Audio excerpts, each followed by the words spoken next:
Hello mga bossing, kayo po ba mga bossing ko? Ay isa sa mga nag-iisip ngayon kung ano kaya mga pinakamagaganda na pwedeng gawin na makaka-attract ng pangkalahatan at mabilis sa solusyon sa mga problema. Ako po may share sa inyo po mga bossing. Ito po ay subok na napakaswerte. Basta gagawin niyo po ito, nakaharap ka sa may silangan ng 6:30 or kaya po ay alas 7, matatapos ang paggawa ng pampaswerte hanggang alas 8 lamang po ng umaga. Ito po mga bossing ko ay ang dahon ng laurel. Ang dahon ng laurel, mga bossing ko, ay napaka-generous na magbigay po ng swerte.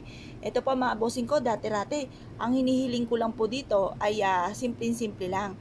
Pero ang pinagkaloob ay talaga naman terrific mga bossing. Dahil ito po mga bossing ko, dati-rate 10 piso lang aking hinihiling. Ang pinagkaloob po sa akin mga bossing ko ay 100 pesos. Ganun siyang ka-generous mga bossing. Masasabi ko lamang po mga bossing, kailangan kang gagawa ka ng ganito. Kung ano yung binubukan ng bibig po ninyo, siyang tinatakbo rin po ng inyong isipan. At nagmumula sa puso, mga bossing. Hindi yung basta-basta ka lang gagawa, mga bossing. Hindi po natutupad kapag po ganun ang sitwasyon. Kaya kailangan po, mga bossing ko, mula sa puso at kung ano po yung tinatakbo ng inyong isipan, yun din po, mga bossing ko, ang sinasabi po at binubuka nga po ng inyong pong bibig ko anong nanggagaling sa puso. Ngayon po, mga bossing, halimbawa, may problema ka sa pera. Sabihin niyo po dito, mga bossing ko, magkakaroon ako ng kung magkano amount na matagal mo nang pinapangarap. Halimbawa, ako pa mga bossing ko, pangarap ko na magkaroon ako ng 5 million. Ayan, wala naman po masamang mangarap mga bossing. At ito po hindi imposible, lalo na kung ikaw'y masipag na tao. Isulat niyo po dito, magkakaroon na ako ng 5 million. Mabilis ako magkakaroon ng 5 million. Ayan, ganyan po mga bossing.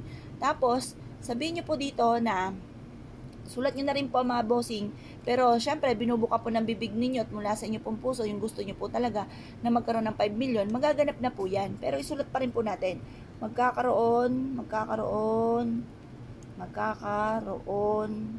ako ng 5M.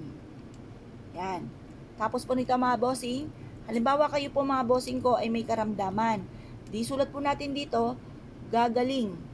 Yan, gagaling na ako sa aking karamdaman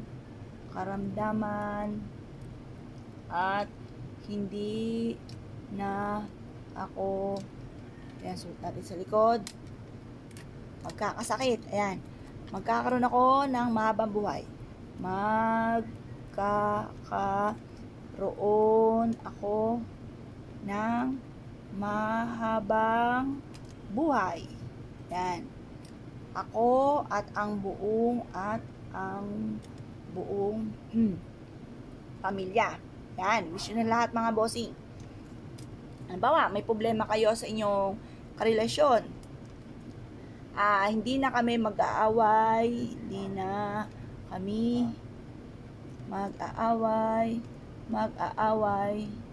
At magkakaroon ako ng forever. Ganun po mga bossing. Basta lahat na po ng gusto nyo i-wish po dito. Magkaroon ako ng sarili kong bahay, magkaroon ako ng sarili kong sasakyan, magkaroon ako ng mga bagay na matagal ko nang pinapangarap.